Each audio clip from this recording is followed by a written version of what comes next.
Hi, I'm Liam, 32, and last month my life blew up when my fiancée's abusive ex showed up at our wedding rehearsal dinner, and I knocked him out cold before dessert. Everything was perfect. Like too perfect.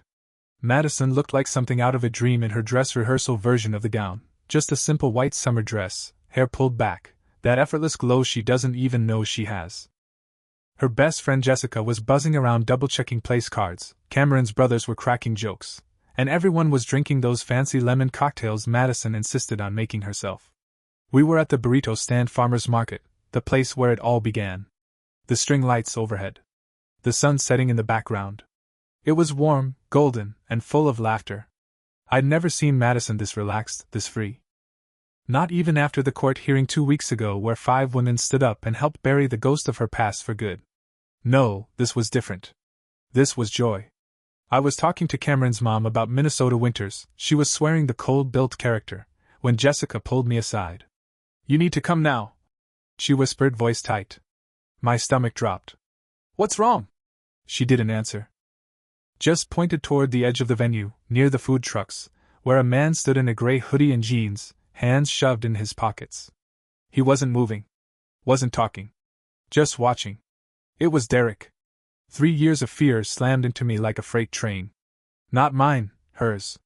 I felt it all in a second. The way she'd described him. The posture, the calm menace, the arrogance that came from knowing how much damage he could do with a single look. And here he was. At her rehearsal dinner. I looked around. Madison hadn't seen him yet. Thank God. She was laughing with Cameron over by the lemonade cooler, probably retelling the story of how she almost chose buttercream. "I'll handle it," I said to Jessica. "You sure?" "No," I said honestly. "But I'm doing it anyway." I walked toward him slowly. Deliberate. I didn't want a scene. I didn't want violence. But if he made a move, any move, I was ready to end this myself. He clocked me approaching and gave me that same smirk Madison had described. That smug, lazy smirk like he was watching a play he already knew the ending to. "Derek," I said quietly. "You don't belong here." He looked past me, scanning the crowd like he owned it. "Funny, that's not what she used to say." And just like that I saw red. But I didn't swing. Not yet. "This is your only warning," I said, voice low. "You leave now, or I promise you, this night ends differently than your twisted little fantasies." He stepped closer. "You think I'm afraid of you?" "No," I said. "I think you're afraid of her. And you should be. She's not alone anymore."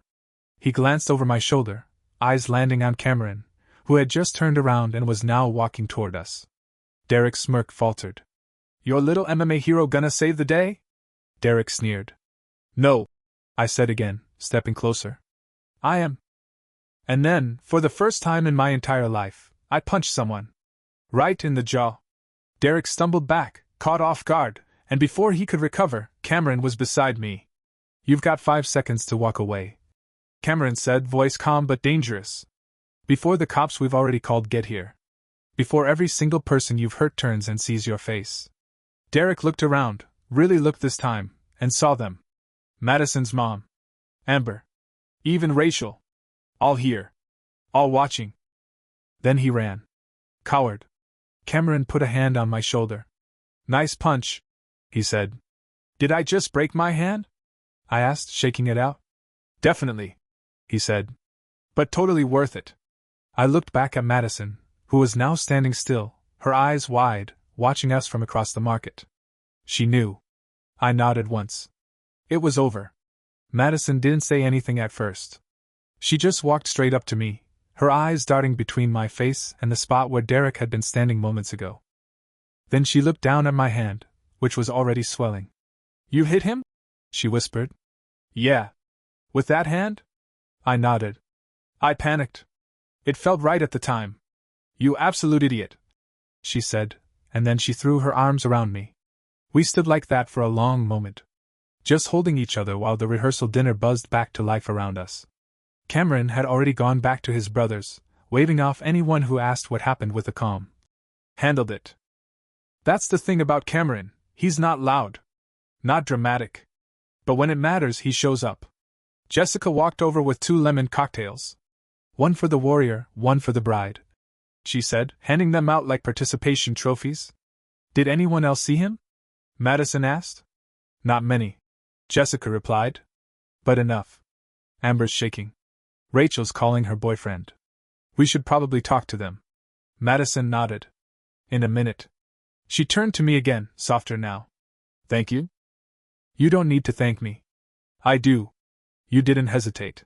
Yeah, well, I said, lifting my bruised hand. I might hesitate next time. My knuckles feel like someone ran them through a cheese grater. She laughed. Really laughed. That beautiful, open laugh that used to feel so rare.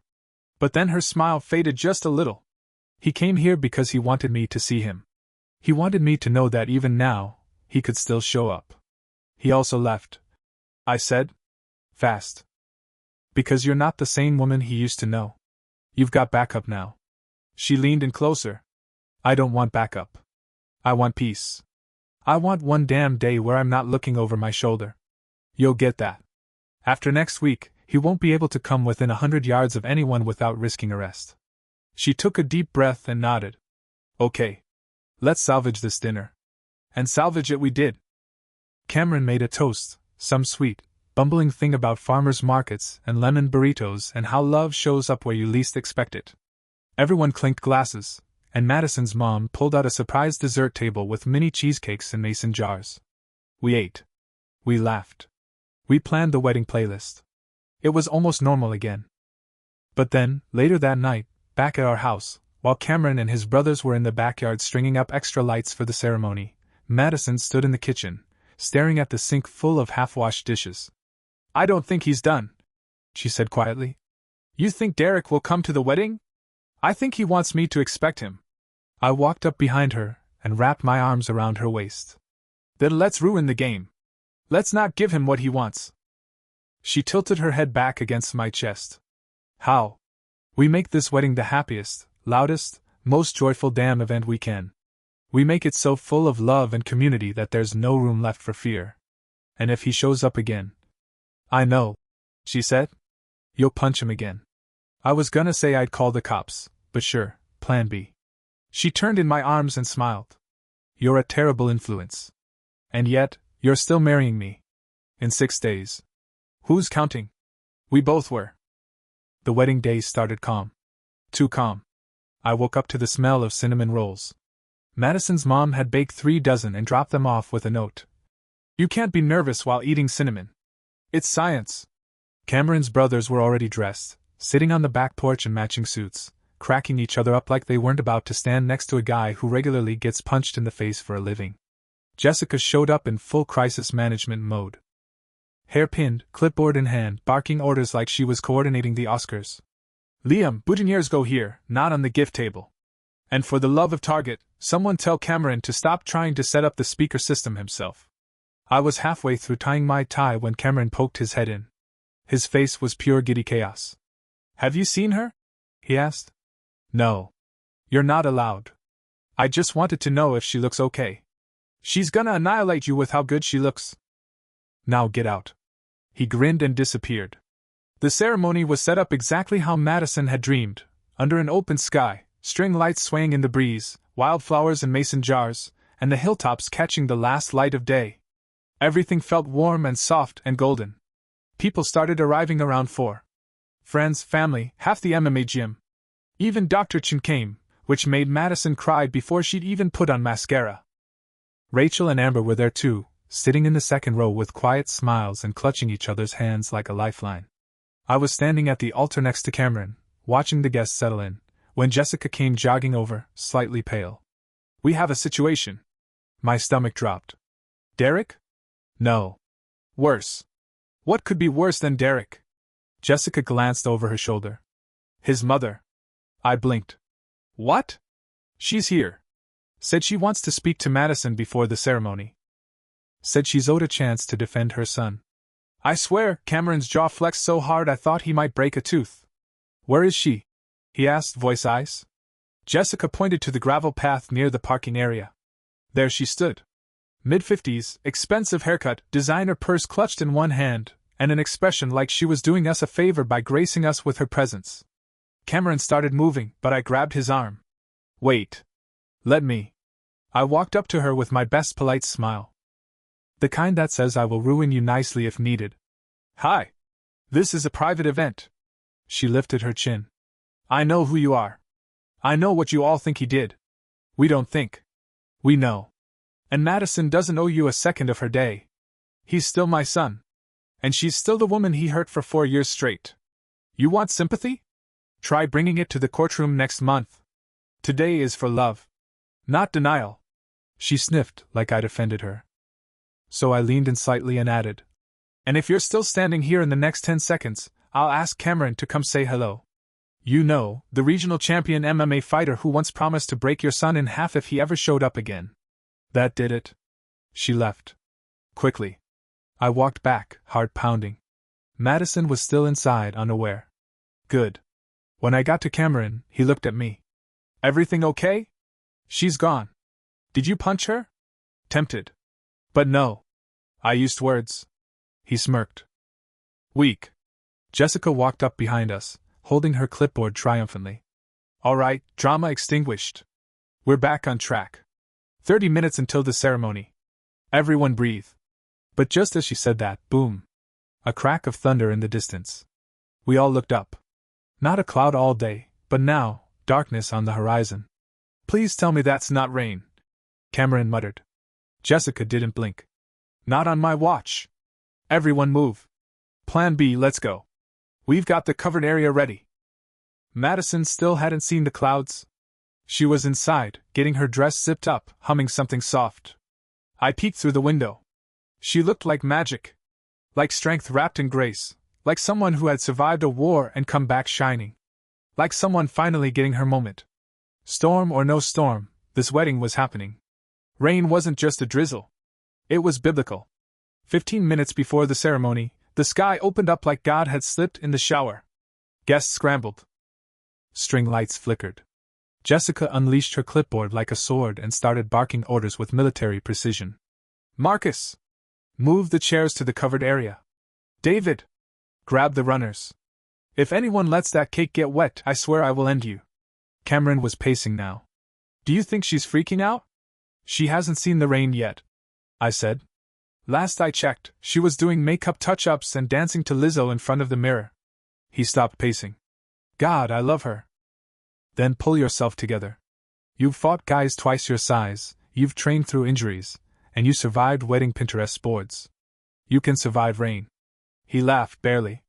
10 minutes later, the new ceremony space was ready, the gym's outdoor awning, strung with fairy lights, candles lining the makeshift aisle, wildflowers propped in plastic buckets that no one would admit were from Home Depot. Somehow it worked. It looked magical. Jessica gave the all-clear. Music started, Madison's favorite acoustic cover of You're the One That I Want, from Grease. Yeah, she has taste.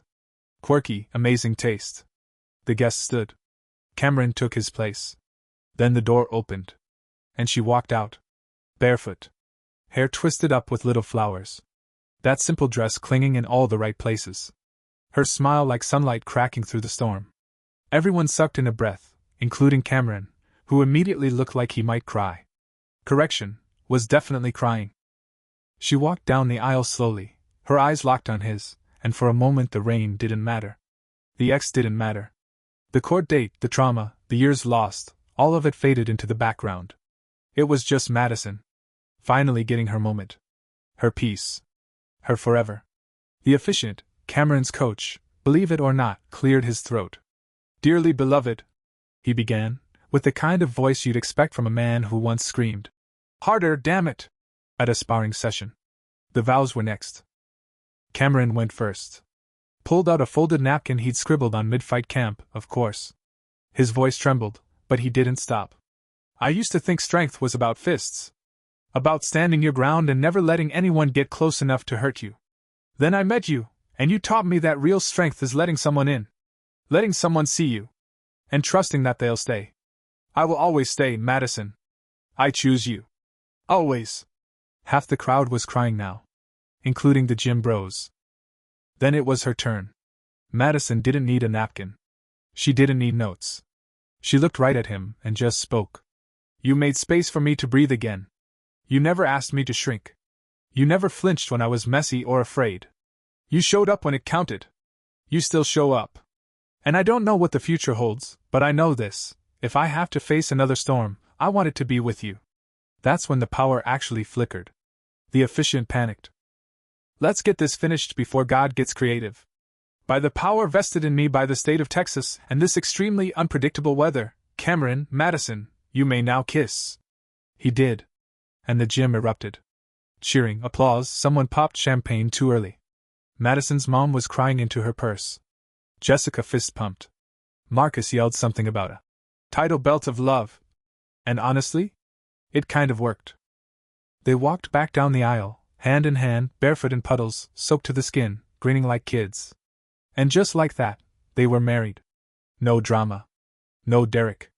No disasters. Just rain, love, and a whole lot of people who weren't going anywhere. By the time we got to the reception tent, everyone looked like they'd survived a water park. Dresses were clinging, suits were wrinkled, and Marcus had already taken his shirt off like it was spring break. But no one cared. Not one person. Madison looked at Cameron, completely soaked and barefoot, and said, "This is perfect." "You sure?" he asked, brushing wet hair from her forehead. She nodded. "The rain got rid of everything fake. This is us now. Just real, messy, alive." The food arrived late thanks to the weather, but that only gave people more time to drink and toast. Jessica commandeered the mic first. "Some people wait their whole lives to find a love that doesn't scare them." Madison didn't just find it, she fought for it. And I've never been prouder to stand beside her today. Then Cameron's younger brother Jake got up. I didn't think Cam would ever settle down. I figured he'd just keep punching people into his 40s and maybe adopt a dog. But then he met Madison. And suddenly the scary dude who never cried was crying over salad commercials. "Madison, thanks for making our brother soft. But not too soft. He still broke a guy's nose last month." The crowd roared. The dancing started after the lights came on, twinkling string bulbs swaying under the awning. Madison and Cameron's first dance wasn't anything choreographed. They just held each other, laughing and swaying, Cameron barefoot too now, spinning her in little lazy circles. "You good?" I asked her when I passed by with a drink. She nodded. "Better than good. I'm not looking over my shoulder anymore." But I wasn't the only one watching the crowd. Jessica was near the entrance, checking something on her phone, eyes narrowing. I walked over. "What is it?" "Tyler," she said. "The PI. He just texted me. Derek tried to check into the courthouse today." "What?" "Apparently he's claiming he never got the restraining order. He's trying to reset the process." I swore under my breath. "Do not tell Madison." "Not tonight." "Agreed. Victoria already knows. She's handling it." I just ugh. He can't leave her alone for one day." We both turned to look at her, Madison dancing with Cameron, barefoot, laughing. "Let's keep it that way," I said. "She doesn't need to know until it's over." Jessica nodded. "Tomorrow. She can deal with it tomorrow. Tonight is hers." And it was hers. The cake, lemon with raspberry filling, of course, was perfect. They fed it to each other with surprising grace, no face smashing, just grins and a small kiss. Later, when the music shifted to slower songs and the older guests began drifting home, Cameron pulled Madison aside. "I have something for you," he said. She raised an eyebrow. "We literally just got married. What more could you possibly give me?" He reached into his suit jacket and pulled out a small wrapped box. "Another gift?" she said. "Cameron, just open it." Inside was a silver bracelet. Simple. Elegant. Engraved on the inside were the words, "You're safe. Always." Madison covered her mouth. "Cameron, it's the only vow I didn't say out loud," he said. "But it's the one I'll keep every day." She kissed him again. The reception carried on into the night. No Derek. No drama. Just stories and laughter and the sound of a new chapter beginning. We left for the honeymoon the next morning, tired but buzzing. Minnesota in late spring was cooler than we expected, trees just blooming, air crisp and clean. Cameron drove us through his hometown like a man showing off buried treasure. The diner where he got into his first fight. The lake where he used to skip rocks. The garage where he rebuilt his first motorcycle with his dad. Then he took me to the cemetery. "This is where I come when I need to remember why I fight." he said, kneeling by a simple headstone that read Michael Chen, beloved father and coach. I didn't say anything. Just held his hand. Later, back at the cabin, we made pancakes, took long walks, read books with our feet tangled under blankets. It was the quiet kind of joy. The kind you don't perform. Just live. And then, 2 days before we were set to fly home, we got the call. Victoria, the prosecutor. Derek's court date has been moved up, she said. The judge wants to fast-track the case since the restraining order was violated by him showing up at the wedding venue, even if he didn't technically step inside. He was there, I said quietly. And his mother showed up too. I know. And we're using that. He's rattled. He knows the walls are closing in. Are you ready to testify? Cameron asked me after I hung up. No, I said. But I'll do it anyway. Back in Austin, the courtroom was smaller than I imagined. Fluorescent lights, brown carpet, bad air conditioning. Derek sat on the far side, flanked by a lawyer who looked like he regretted all his life choices. He didn't look at me. Not once. Amber testified first. Then Rachel. Then me. I told the truth. Every detail. Every threat. Every sleepless night. When I stepped down, I saw Cameron standing in the back. Hands in his pockets. Watching me like I was the one in the ring now. And maybe I was. An hour later the judge ruled, the restraining order would be made permanent. The DA would be pursuing charges. The case was moving forward. Outside, I stood on the courthouse steps with Amber and Rachel. The wind picked up, and for a moment, I felt light. You did it, Amber said. We did it, I corrected. But even then I knew.